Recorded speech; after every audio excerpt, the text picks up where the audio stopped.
Vice Chancellor Shri Vaishnav Vidyapeeth Vishwavidyalaya Indore, Architect Vishal Yardi, Coordinator Cultural Committee and Director Shri Vaishnav Institute of Architecture, Dr. Shweta Agrawal, Co-Coordinator Cultural Committee and Associate Professor Shri Vaishnav Institute of Science, HOIs, HODs and coordinators of different constituent institutes of SAARC, section heads, distinguished speakers, learned faculties, research scholars, and beloved students.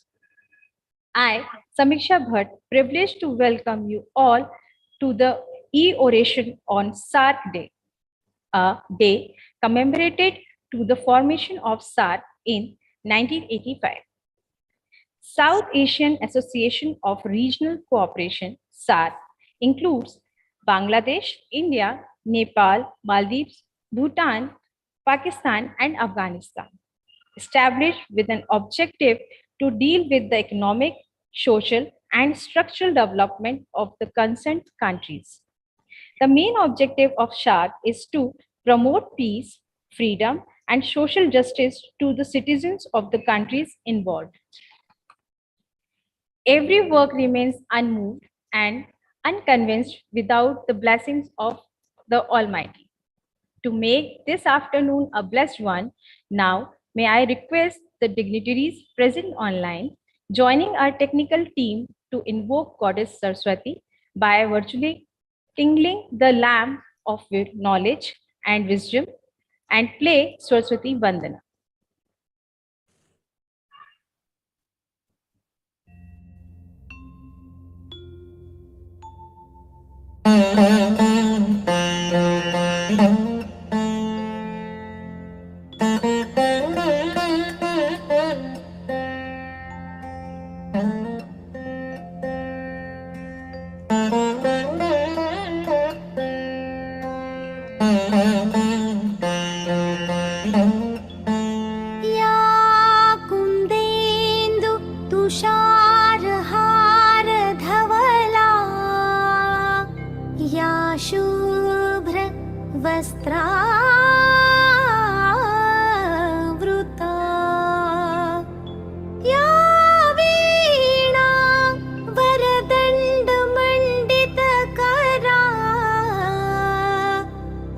श्वेत padmasana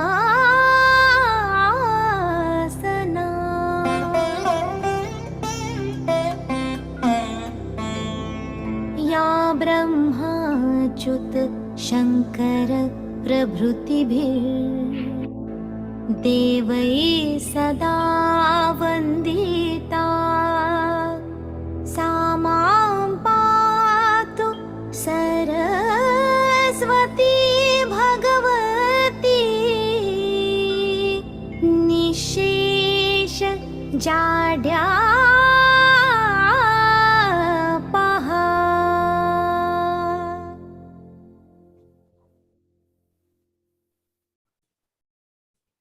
Thanks to our technical team. Now, I would like to request Dr. Upinder Dhar, Honorable Vice Chancellor SVV and Architect Vishal Yardi, Coordinator Cultural Committee, Director SVIA, to virtual welcome our Chief Guest, former Ambassador of India, Mr. Suresh Goyal.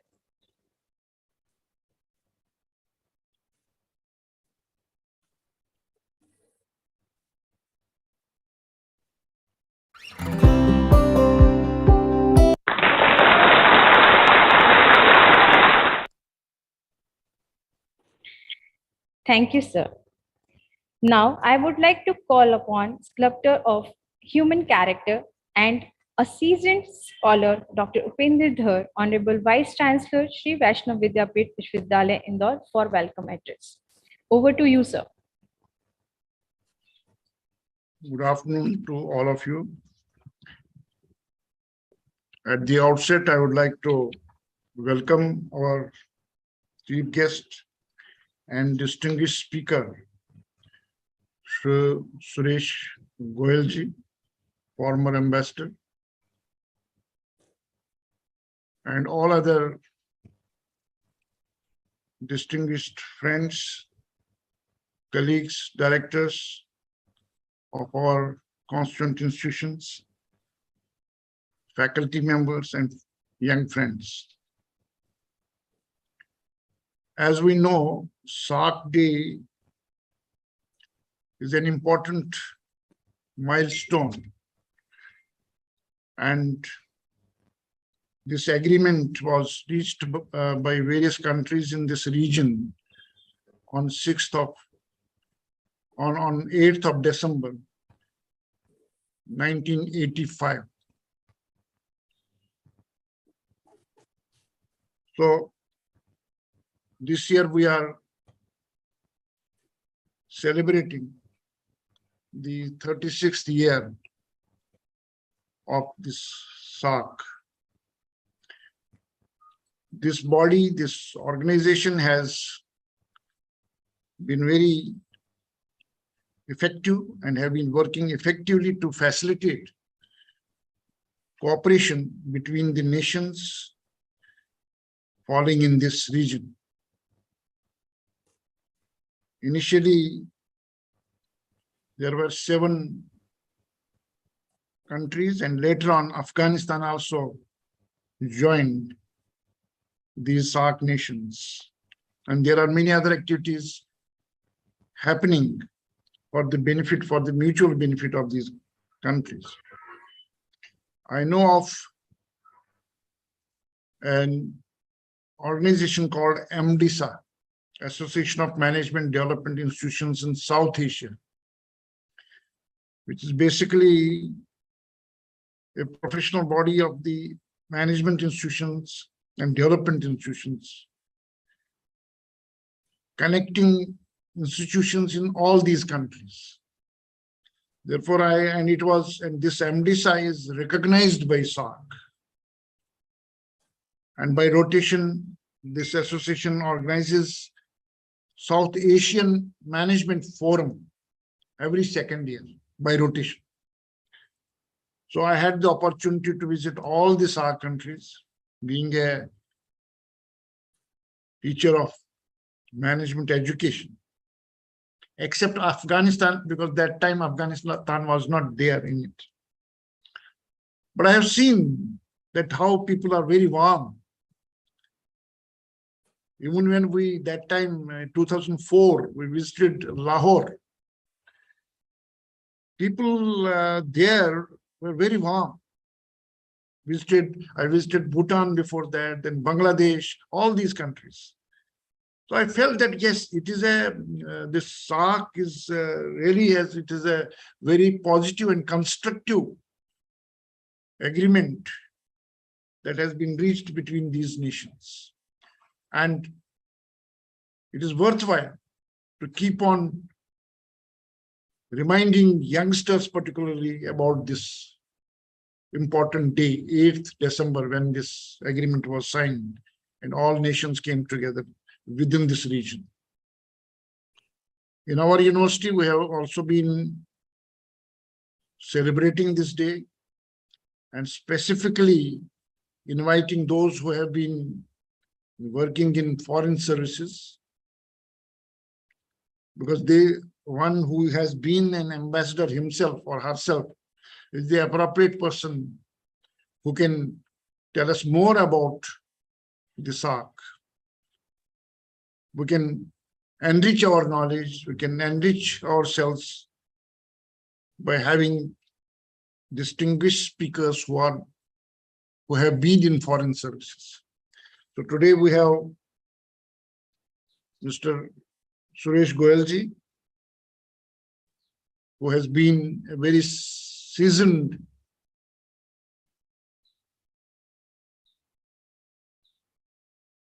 diplomat, and I'm sure that we'll be able to know more about SAARC from him. So today all of us are here and waiting for his deliberation. Therefore, I need not to talk much. I once again welcome Sri Goyal to this forum. Thank you very much.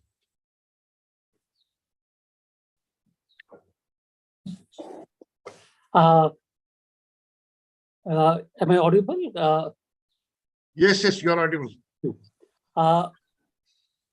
Good afternoon, Dr. Rupendra, Honorable Vice Chancellor of Shri Vaishnav. Sir, just a minute. Sir, please allow a few seconds to read the co-coordinator. I mean, she will read your profile first of all before yours. Shweta ma'am. A very good afternoon to one and all. I'm highly privileged to introduce our speaker of the day to this forum, Shri Suresh K. Goyal, former Ambassador of India, who is a veteran officer with 35 years in diplomatic service of India. He has spent more than 10 years of his career in various capacities in Southeast Asia, Singapore, Malaysia, Laos, and China. He has worked actively on Indian-Asian partnership for 5 years and has personally been witness to evolution of Asia as the most important regional organization in Southeast Asia and developments in Cambodia, Vietnam. He has been awarded with honorary doctorate by the University of Edinburgh for his contributions in the field of cultural diplomacy. Mr. Goel has served in the Permanent Mission of India in New York, where he has worked on the peace and security related issues, including concepts of preventive diplomacy, preventive deployment, peacekeeping, peacemaking, and post-conflict reconstruction as part of peace-building exercises and Security Council for reforms. Mr. Goel retired in 2013 as Secretary in the Ministry of External Affairs and as Director General of the Indian Council of Cultural Relations, and is currently working on the India and China relationships.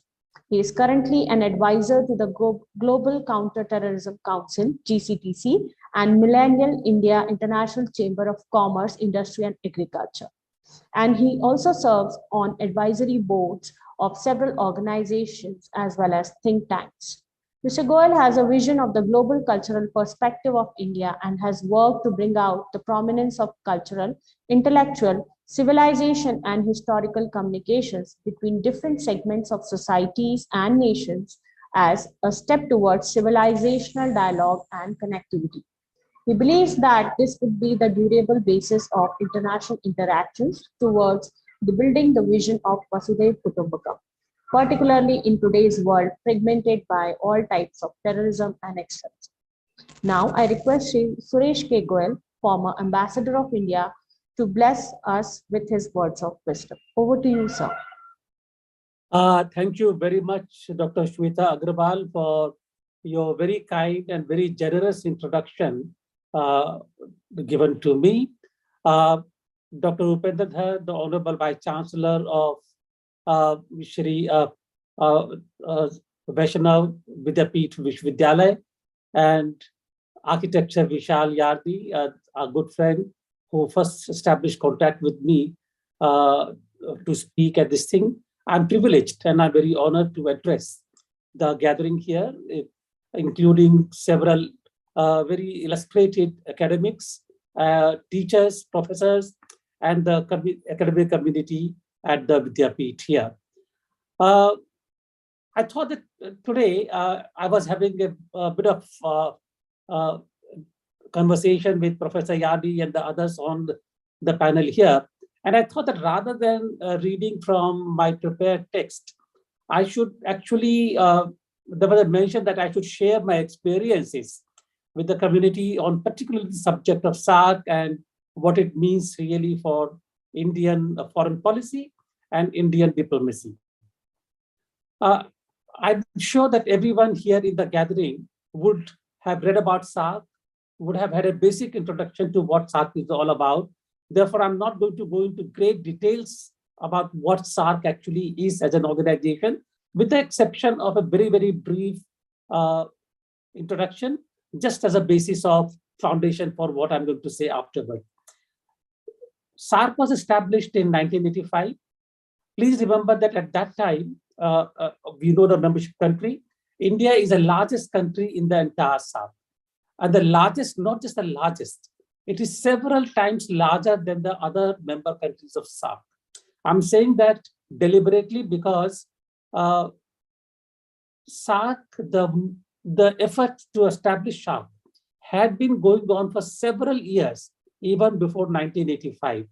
Particularly active work countries like Bangladesh, which had become independent in 1971, Sri Lanka, Nepal, they all wanted to basically, they all thought of SAARC as a kind of an organization which would provide a platform for economic cooperation in the region, what you call the regional cooperation organization, but also provide a platform which could bring in, and I think it was mentioned earlier by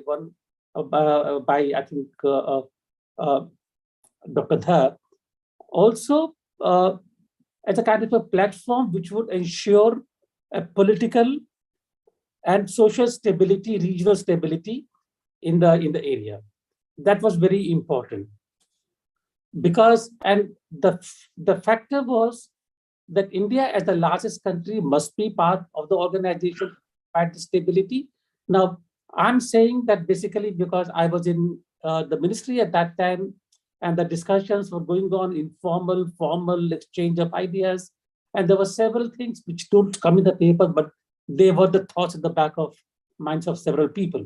So India, being the largest country, had to be the part of it, but at the same time, and more importantly, and I think this should be of interest, there was also a kind of unwritten understanding that India as the largest economy and the country in the region had to be part at the same time wary of it.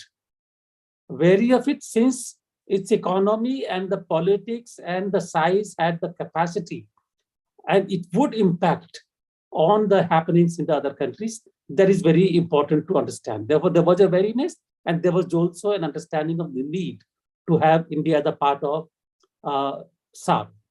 At the same time, this discussion was going on, and we had the thought that our presence as the largest country in the grouping, we knew that yes, it will be useful, but our size of the economy, etc., how will it impact on the functioning of SAARC? That thought was all the time present in various deliberation and thought. I think when Mr. Rajiv Gandhi became the Prime Minister, he was a very young Prime Minister. He was very idealistic Prime Minister who had in his vision not in India as a socialist economy which is tied down to basically just a closed economy, etc., but an economy which could compare with the other advanced economies, developed economies of the world. And if you recall, it is he who can be credited for revolution in the fields of information technology in India coming forward to become one of the most developed countries in the areas of IT at least, but also in terms of opening up Indian markets to the other economies. For the first time, you had consumer products coming from the other countries, flooding the markets in India, even at the expense of impacting on our economy in an adverse manner. So he was a very different kind of a Prime Minister, and keeping in mind the fact that all the countries which were trying to form SAARC, they shared the similar kind of historical background, colonialism, occupation by the UK in most of the cases, as a government, similar kind of civilization. If you look at all the cultures among SAARC, there would have been political changes, there would have been geopolitical changes necessitated by creation of Pakistan in 1947 and then Bangladesh in 1971, changes taking place in the boundaries of the various countries. But culturally and civilizationally, they came from the same kind of root. They either shared Hinduism or Buddhism, Islam in many cases, among several countries, the same kind of experiences of cultural phenomenon, the same kind of musical instruments, dances, etc., etc.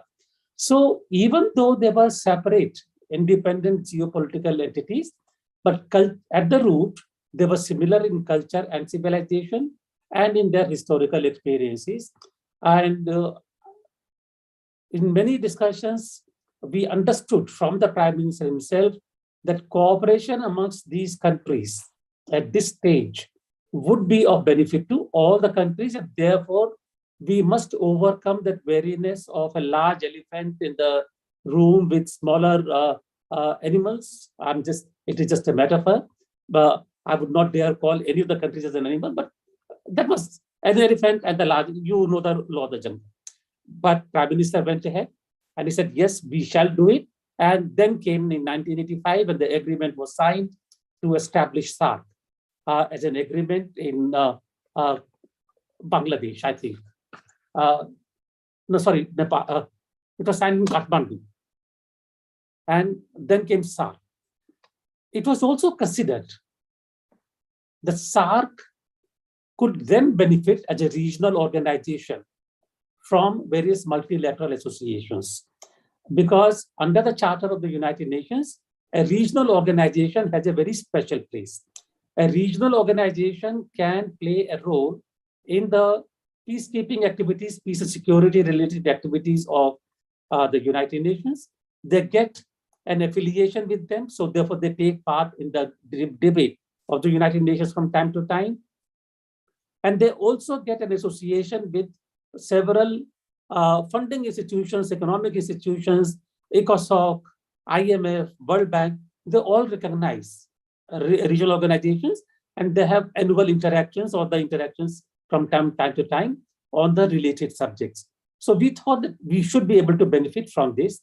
Along the way and during the years, several formal structures of SAARC came to be. For example, you had SAARC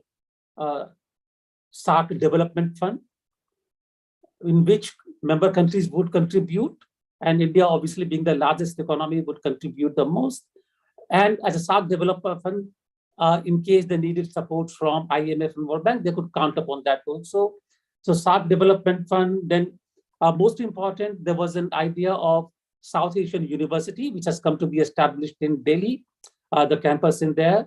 And it is doing a lot of good, despite several reports about, various things, admissions, etc., etc. But on the whole, I have been there. Dr. Kavita Sharma was the Vice Chancellor. I don't know if she continues to be the Vice Chancellor now, but it is doing a lot of good work, really. Then another important institution was Federation of the South Asian Writers and Literature. Now, all these were established along with several other institutions like regional centers, like Disaster Management Center in Gandhinagar. You have Cultural Center in Colombo, Coastal Management Center in Malé, etc., etc., and Foswal. All these were established with the idea that cooperation amongst the member countries of SAARC, beyond just economy, would be able to develop a kind of understanding among them, which will be of a much more durable character and long-lasting, and which could actually then become the so-called bloodstream or soul of what South Asia is all about.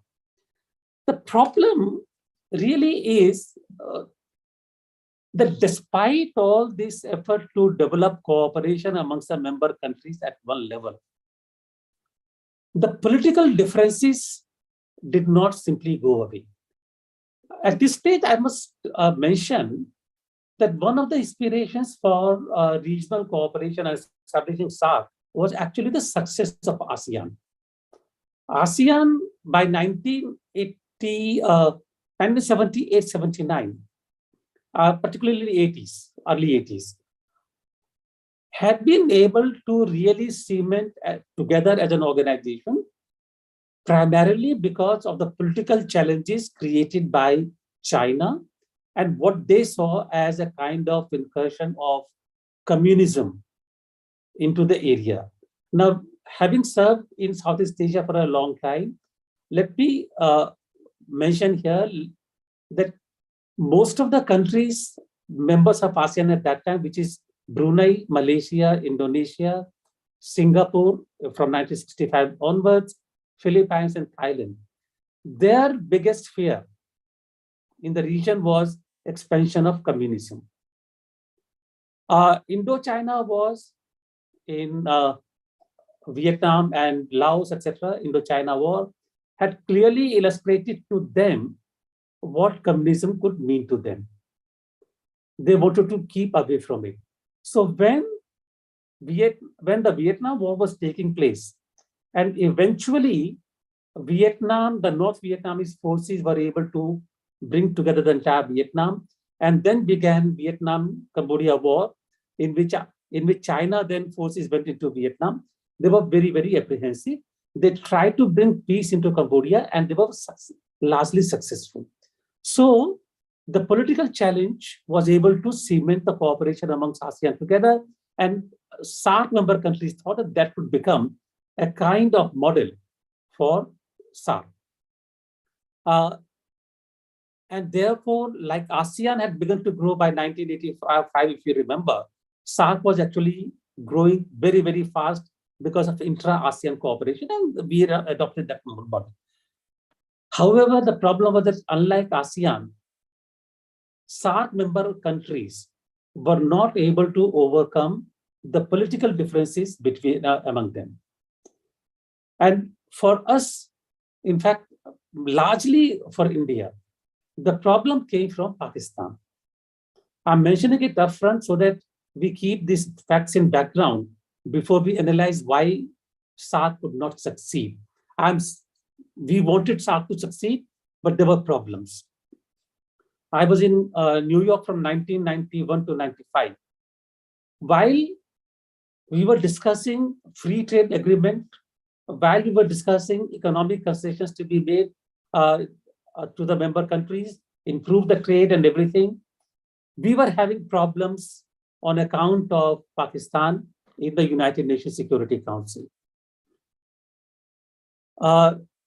The issue of Jammu and Kashmir, there would be normal exchanges every year, that had become a tradition, but it was an unwritten understanding that it would not be raised on the Security Council again, because raising it at the Security Council is only going to muddy it up further. And unknown to us, Pakistan went to the Security Council and raised the issue again. Wanted it to be discussed in the Security Council. That is when we first realized that the zebra is not going to change the stripes. Or if you want to call it leopard, it's your choice. And it will not change the stripe. Similarly, 1992 onwards, as the Afghanistan issue began to be resolved, and I remember that we were having discussion on that, we used to have informal conversations on various issues every day in the morning between the visiting ministers and the delegations. And I had said at that time, I said, but where will all those terrorists who had been sent to Afghanistan from Pakistan, whoever actually trained them, whoever funded them, what will happen to them? Where will they go? Because if there is a legitimate government in Afghanistan, those people who have been trained in extremism and militancy, they will have to keep them occupied, and they will come into Jammu and Kashmir. And they did. Pakistan brought them across to our borders. So there, if you look at the proper curve, there was sharp rise in terrorism in Jammu and Kashmir at that time. SAFTA, we thought that trade in SAARC, amongst the SAARC member countries, would basically become the grease for smoothing the relations. It didn't happen. We signed SAFTA in, I think, 2004 in Islamabad, but Pakistan never came to give us the concessions that was supposed to be given to India under SAFTA. There was always procedural difficulties. There were difficulties even in terms of the trucks crossing over into Pakistan, leave aside anything of the connectivity. It went on, it carried on. We continued with the various summits, with the various ideas. We continued with the various cooperations. FOSWAR, for example, continue to organize annual festival of literature as ICCR. As ICCR, we supported them considerably. They were, and I must say that it is actually people from the creative fields like literature, art, ghazals, singers, etc., who maintain the hope that one day the relations will become normal. So it kept on happening. So they continue to work. Disaster Management Fund, Disaster Management Center in Gandhinagar continue to operate, etc. All these, but somehow the difficulties between the two largest countries, two largest members in the grouping, did not reduce, did not diminish, or did not actually even come closer to being resolved. 2016 was going, I'm tracing this history to essentially see why we have come to this kind of a stage now. 2016, as we were discussing about the summit to be held in Islamabad, what happened in 2016, I think you all recall it. There were Uri attacks, which led to a complete breakdown of relations. And obviously, under those circumstances, it was impossible for India to take part in a summit in Islamabad. You cannot continue to give an impression of everything being normal when things are not normal. And I think while diplomacy does require to cool down temperatures, build dialogue, and efforts being made to build dialogue, eventually there comes a time when things need to be talked about in plain language. And we do it all the time, even when we speak about very nice and nice words and we are very close to the protocol. But when we actually talk about business behind the curtains, we talk in plain language as to what are our constraints, what do we need, and how do we carry on the matters further. So that is what informal negotiations and discussions are all about, because we need to understand. So I think Uri attacks were the straw that broke the camel's back. And eventually, India decided not to participate in the summit under those circumstances. We still hope to keep alive the spirit of SAARC alive as long as we could.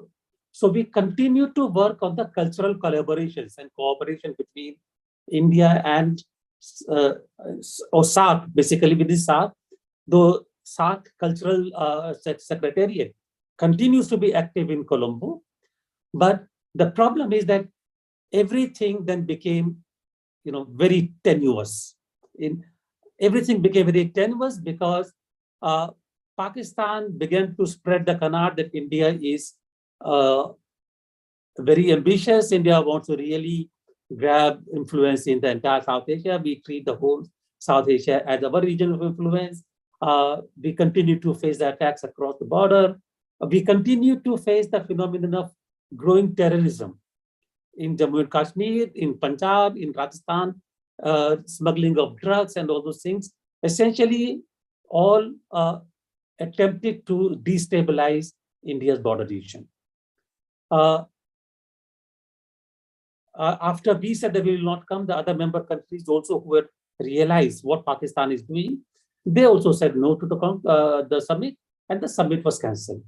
And there has not been one summit of SAARC since 2016. Things changed also in other member countries after that. And with the result that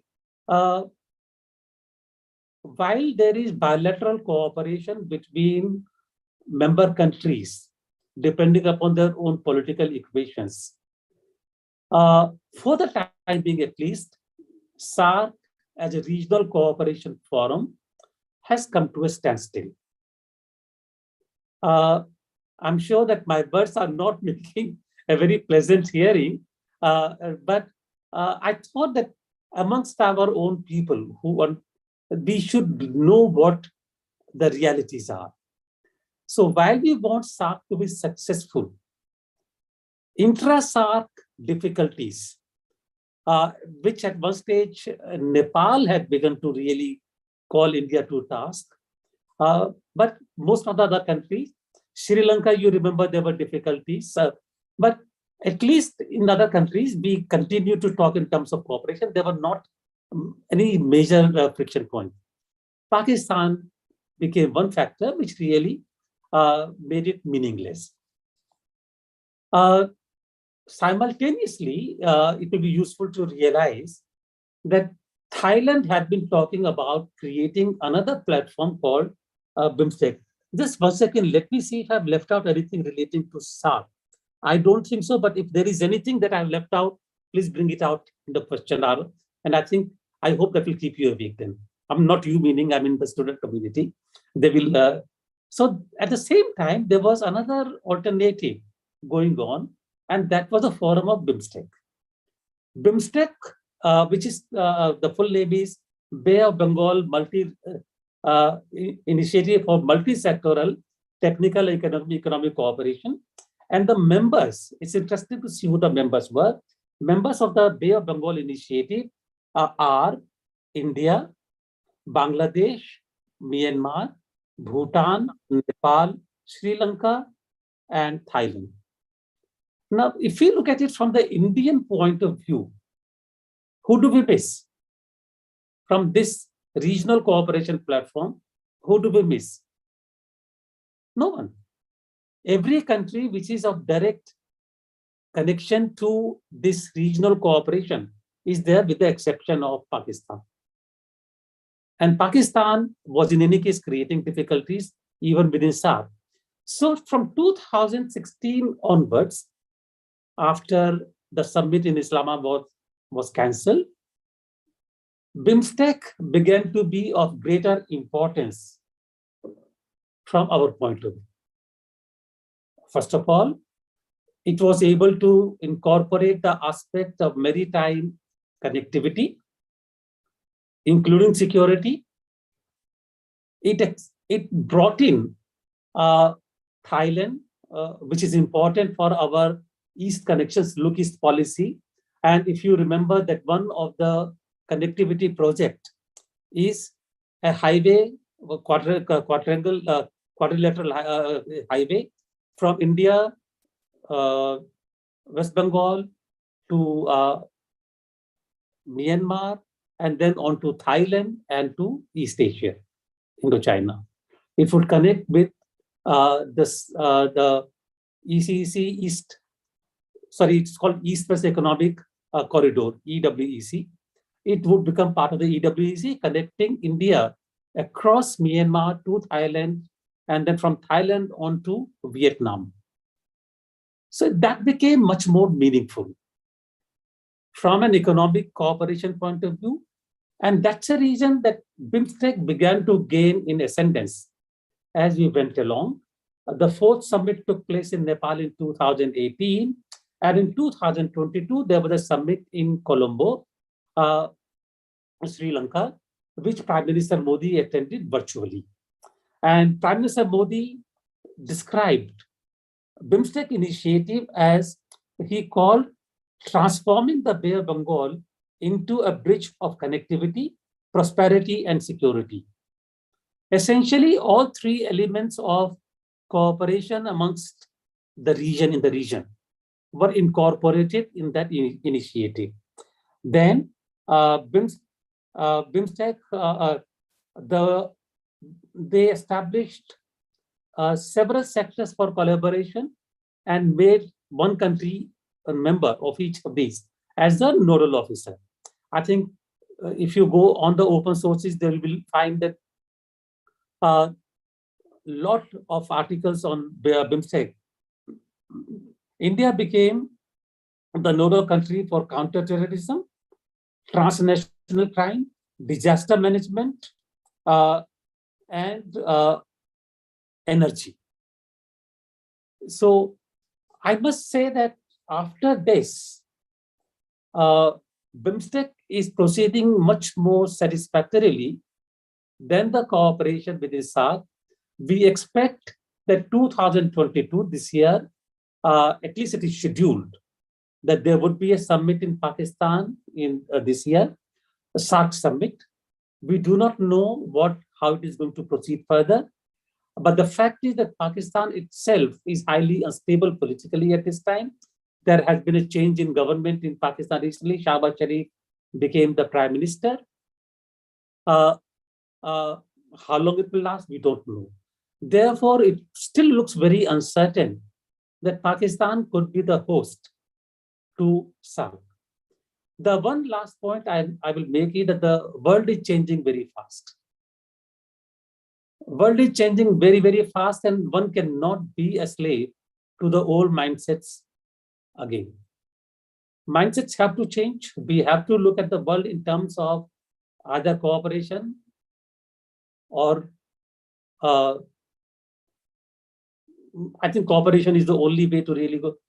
Cooperation leading to basically survival, or conflict, war, and destruction. I don't think that the world will look forward at the later options at all. Therefore, it is in our interest.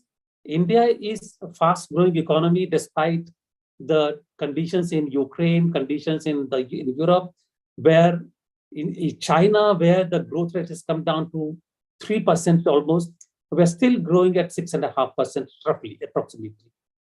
We are still doing quite well in terms of health projects, in terms of technology. I think despite, I'm not saying that everything is good, despite things to which people can object, and there are many issues with which I don't agree, but at least I think in terms of both technology and growth, economically, socially, and political stability-wise, we are in a much better position than many others. And when I say we, I'm not just meaning India. I mean the South Asian region, I mean the Southeast Asia region, Indo-Pacific, East Asia, Japan, Korea. And I think we have to build a future together, but through a regional cooperation. Unless we really invest in that cooperation, now there'll be a problem. So the only thing is that we need to choose the platform very carefully for the future of the world. And I think I will end here. Hopefully, I have made some impact on the community to listen to all the rumbling sounds I've made.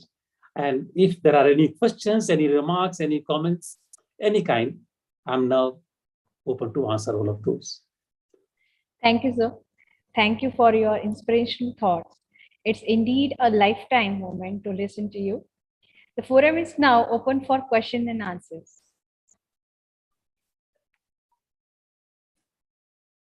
May I ask a question, Goel sir? By all, I'm waiting. Yeah, sure. This, like you said, the SAARC activities have come down over the years, especially after 2016. I remember earlier, even there used to be television programs across the countries, very regular classical television program, limited to music and dance and other things, because I used to really like those coming across from the other countries, which you normally don't see in India. But now it has been reduced only to the cultural exchange, and that too in a very limited way. Is that right? Thank you very much. It's a very interesting question, very close to my heart, because I dealt with these issues when I was Director General of ICCR, and yet very painful. I'll again speak from my experiences. I started working on these cultural, cross-sectoral and collaboration issues in 2010 when I came from Laos and I took over as a DG ICCR. Several Pakistani artists were performing in India. Faz's poetry was what I love, his poetry. There were these well-known singer, apart from Abida Parveen and Parveen Sultan. They came here almost on every 3 months. Regular basis. On a regular basis would perform. And I remember that on many occasions, We did collaborative performances here in Delhi, other places. We did all. But would you believe, whenever we try to send any Indian artist to Pakistan, there would be very pleasant noises, communications coming from there. But just 2 days before it was going to happen, it was going to take place, something would happen, jeopardizing the whole performance. There were many artists who went to Pakistan on private net, performed there. And I can tell you from whatever I heard, Pakistanis love those. Because after all, we are same people. There's no doubt about this. We were separated by the politics, not by culture. So culturally, we are same and we enjoy that culture. Even today, if Pran Neville was one author, I do not know how many have heard of him. He was he came from Lahore, and he's written several books about his childhood spent in Pakistan. And they are very, very touching kind of books. He has been to the festival in Lahore. Many of my friends, even now, are being invited. They go to Lahore for the festival and they receive a great kind of welcome. The problem, I was going to go from ICCR to Islamabad to sign a cultural agreement with PNCA. 2 days ago, before something happened and I had to stop. So there were difficulties. I would really want them to start again, because the one kind of a durable way to start a dialogue is not to get into economics, the politics of it, but at the people's level. But even the people's level can कामयाब again only if there is a stability in the country. अगर आपको वहां पर इस्लामाबाद में जलूस निकल रहे हैं रोज, मैं ये नहीं कह रहा हूं हिंदुस्तान के खिलाफ जलूस निकल रहे हैं, जलूस निकल रहे हैं जहां के अपनी सरकार को गालियां दी जा रही हैं, सरकार गिर रही है, खड़ी हो रही है, कुछ पता नहीं, उनकी इकोनॉमी कहाँ जा रही है, कहाँ नहीं जा रही है, कुछ पता नहीं है. तो उस मामले में इस तरह के डायलॉग शुरू होने में टाइम लगता है. तो मैं हिंदी में इसलिए बोल रहा हूँ कि आप जो एक इमोशन होती है, जो दर्द होता है दिल का, वो अंग्रेजी में समझ में नहीं आता है. तो ये हम दर्द हमको बहुत होता है ये, लेकिन ताली दोनों हाथों से बजती है, एक हाथ से ताली नहीं बजती साहब जी. So may I make a comment here that the Pakistan television conducts a program Wirsa in music. It's one of the excellent programs that Pakistan television conducts. That in this they invited Indian artists as recently as 2019 across the border. But maybe this was not through the government. Is it through the government, or was it a private personal private invitations? Yes. Yeah, that's what I thought, because Indian artists did go there, did participate in that Virsa program. Whenever I see the Virsa program, I see that they appreciate our. Anyway, there is a lot of similarities in that music, and they love to listen to this, and as much as Indians love to listen to. We both love Pakistani singers.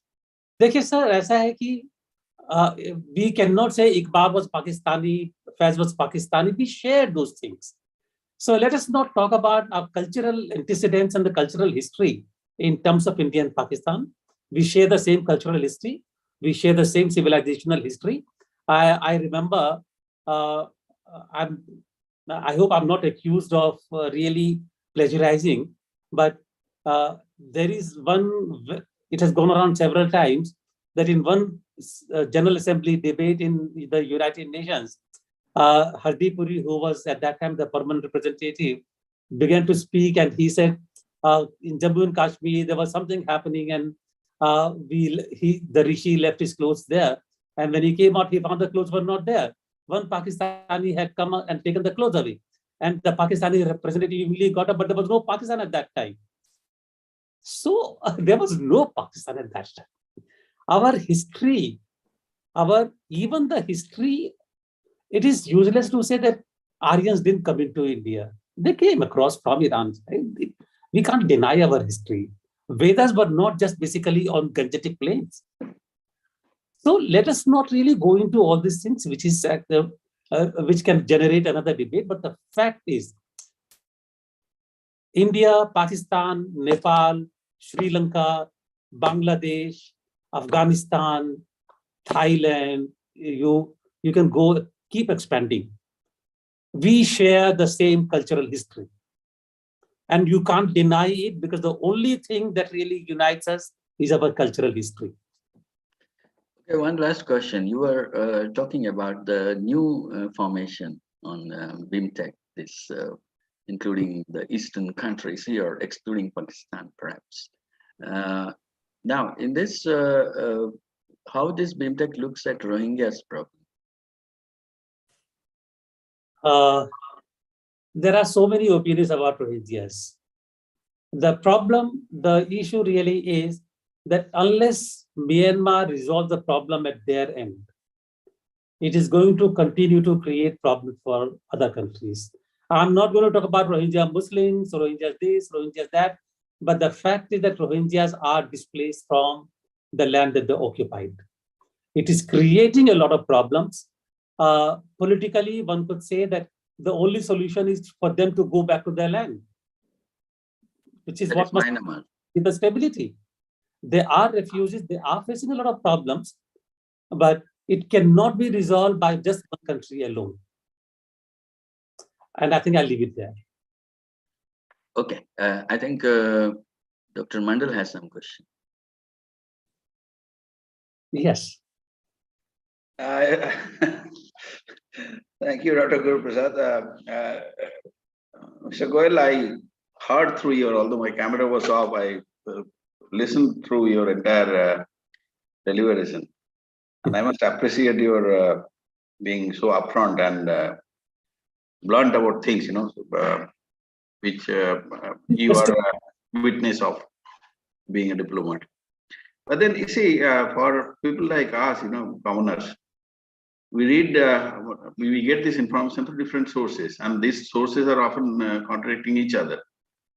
On one hand, we find, reports which say that all this propaganda against Pakistan or vice versa are all motivated by the politicians, or to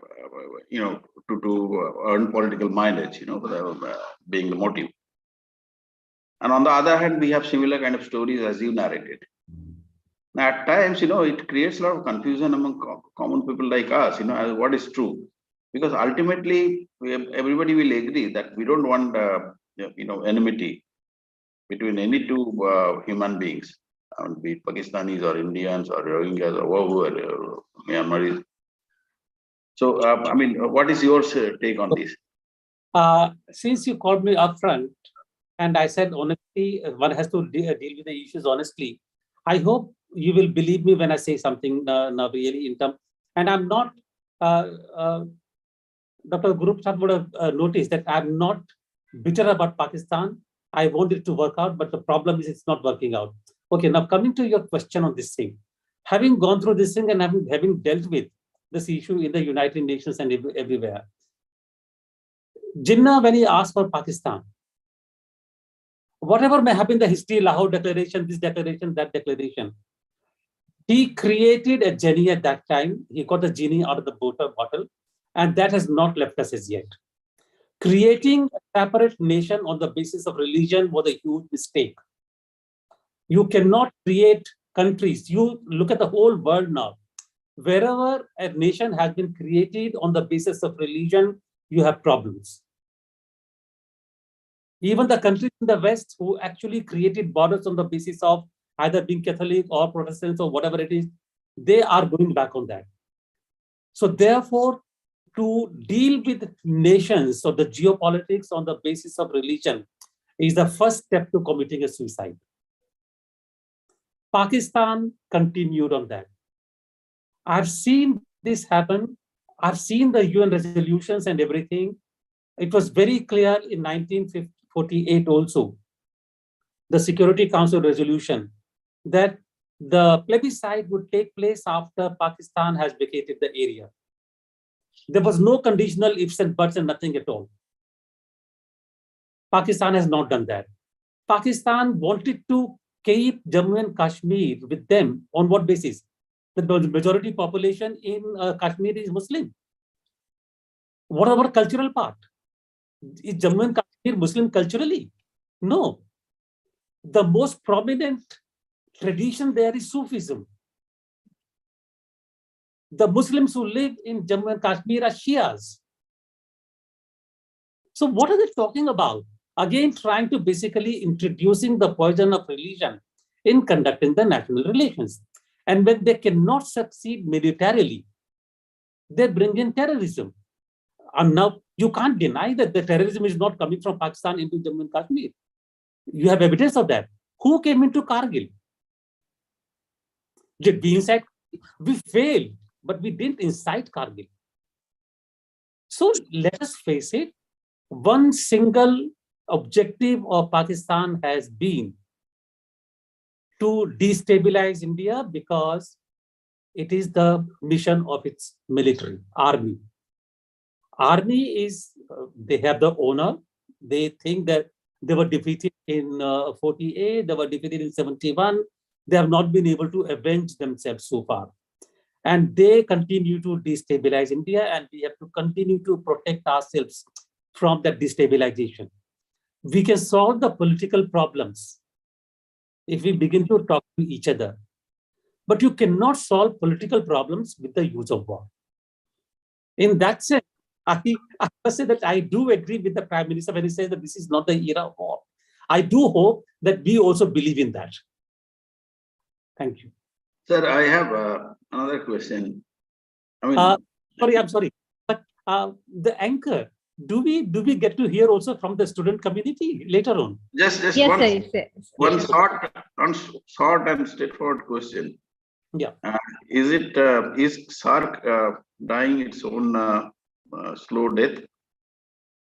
We don't want it. No, that's a different question. No, that's a question. Because when you say that SAARC is dying it slowly, often the countries which are accused of the death would be the bigger members. And that is a problem we face because India is the biggest member. Its success or failure will depend upon India. We are not responsible for its death. If it dies, we hope it doesn't die, but we will not be responsible for its survival or death. Thank you. Thank you so much. Okay. So one question. I agree with Goel Saab that culturally, more or less, we are the same. As I said earlier, in 2004, I had the opportunity to visit Lahore. There we found that they were very warm. Not only those who are associated with the conference, but even general public. They took us to one Anarkali Bazaar. There even shopkeepers and others, when we were introduced, they were very warm. There was no enmity. And when we saw their newspaper had the same language that our newspapers have. Only difference is here we would say Pakistan attacked our border. There they would say India attacked our border. But otherwise, culturally, they were very warm. And Indian pictures were very popular there. Indian TV serials. Those days, Kahani Gar Gar Ki and Saas Bhi Kabhi Bahu Thi, such serials were on. And they were very much, I found that they were watching more of Indian TV than their own TV. So that Shah Rukh Khan and other actors were very popular there. So my point is, I agree with Goel Sahab. Culturally, we are same, but somewhere on the political lines, problem has been there. From their side also, it's a kind of revenge politics. Because as you rightly said, in 1948, 1971, even 1965, then 71, they had to face the defeat. And then this is more of a revenge politics and to keep, as you rightly said, to keep India destabilized or busy with the conflict. And on that basis, they get the votes there. So everyone who is in the politics there in Pakistan, they would talk about this India-Pakistan conflict and they think that it is the potential issue for getting the votes from the public. Otherwise, culturally, as you rightly said, cultural exchange has been happening. Many great musicians have been coming from Pakistan and some Indian musicians have also been going there. Like I remember Ghulam Ali has come many times. In fact, I had the opportunity to meet Ghulam Ali at Pakistan, that Lahore airport. And he remembered when I told him I am from Indore. He said, oh, yes, there is Sayaji Hotel. I have stayed there. The point is that very warm. Dr. Dhar, I want to give, I'm sorry, but I hope you don't mind extending by another few 10, 15 No, no minutes. problem, please. I'm free, but I hope you're. I remember one anecdote. I emphasized a lot on these kind of collaborations, cultural collaborations between different countries. And in 2012, particularly, I remember that we had done Delhi International Arts Festival. Not me, Pratibha Prahlad is the person who's the director of the festival, and she had done, but we collaborate with her. And that year, I thought the best thing to do really would be organize a collaboration of qawwalis between the countries from the South Asia. So we had a group from Pakistan, but it was one of the best qawwal group from Pakistan, Sabri brothers from Delhi. Yes. We had a group from Afghanistan, Bangladesh, even though it is not qawwali, but it is Sufi singing. They were all sharing the stage together with dervishes from Turkey dancing to that music in the center. Now, can you imagine anything which brings together those cultural idioms together? The problem is that you bring these cultural idioms together. It does not, it brings good memories and everything, but it does not translate into peace. Because not just culture, peace is working together, not contesting with each other, resolving each other's problems, on working common solutions. That has not happened. So I am happy that there is a cultural dividend. But if the culture can lead to peace in the region, that will be still a happier thought. Thank you. That is right. Sir. Faiz Ahmad, as you also mentioned, Faiz was very popular in India. Many people liked his poetry. Similarly, once Lata Mangeshkar was asked that who is your favorite ghazal singer, she said one of the most favorite is Mehdi Hasan. Absolutely. So culturally, from that point of view, there was no discrimination. Absolutely. From political lines, somewhere we are losing on both the sides. Absolutely. Sitar, yes, Sitar. Ravi Shankar may have come from India, yes, but we have Sarod. Sarod is a descendant from Rabab. Right. Yes, yes. Rabab is from Kashmir. Yes, I know. I happen to be from Kashmir. So Yeah. I know about the Rabab. So Rabab was one of the favorite instruments there. And one of the next generation of Rabab is this Santur. I'm sorry, I think we have not transformed the discussion into culture. This becomes more culture oriented. Yes. Madam, Yes, So Samshir. yes, sir. So one question we have from a student, he asking that जो shark meet हमारी जो भी बंद हो गई है, तो क्या वो जस्टिफाइड है?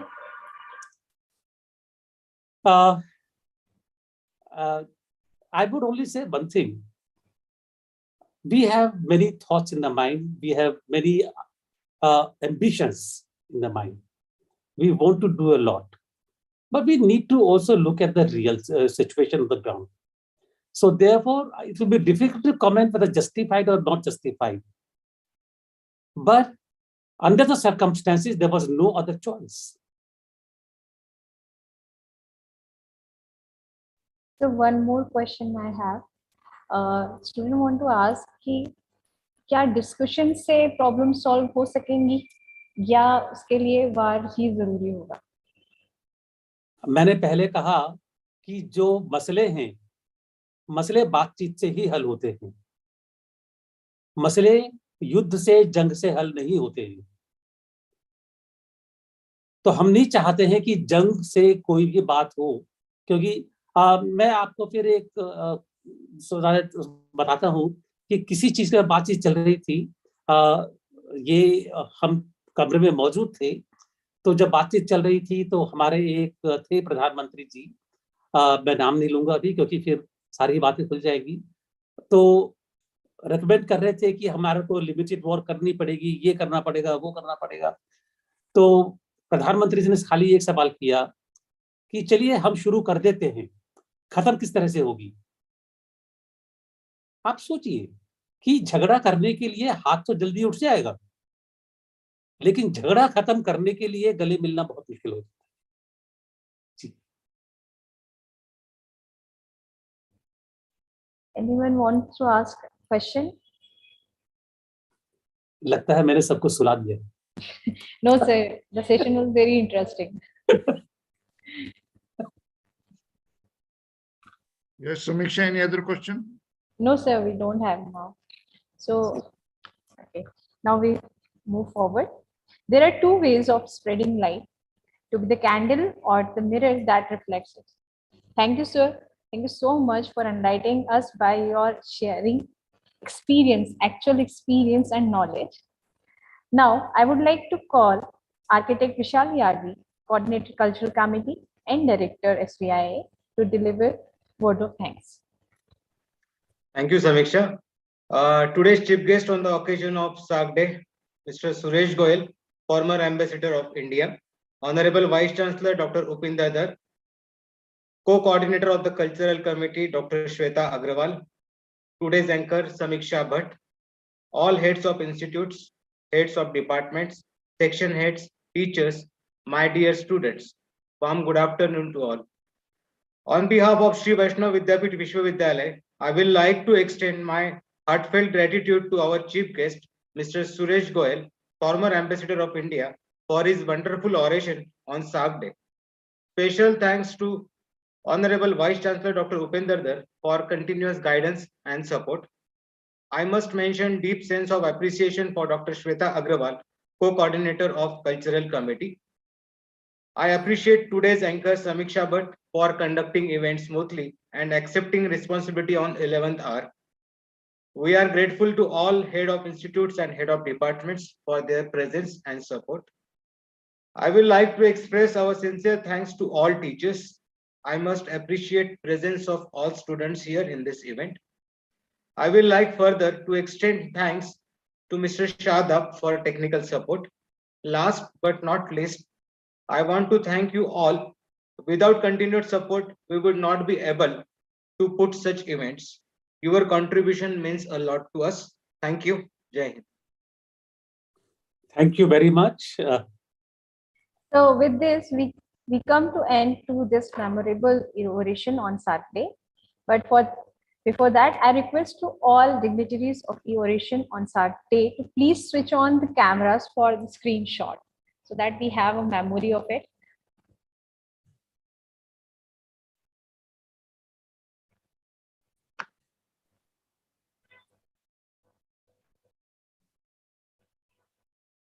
Okay, thank you.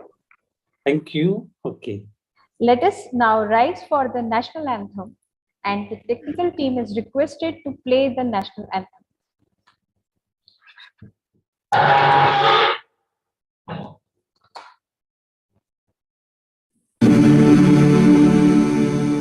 जनगण मन अधिनायक जय हे भारत भाग्य विधाता पंजाब सिंध गुजरात मराठा द्राविड उत्कल बंगा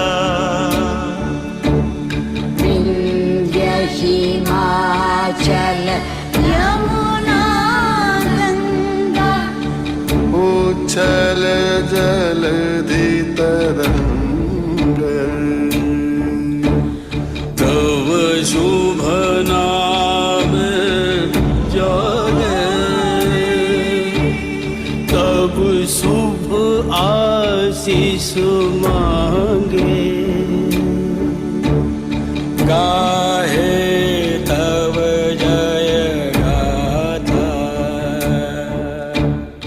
जनगण मंगलदायक जय हे भारत भाग्य विधाता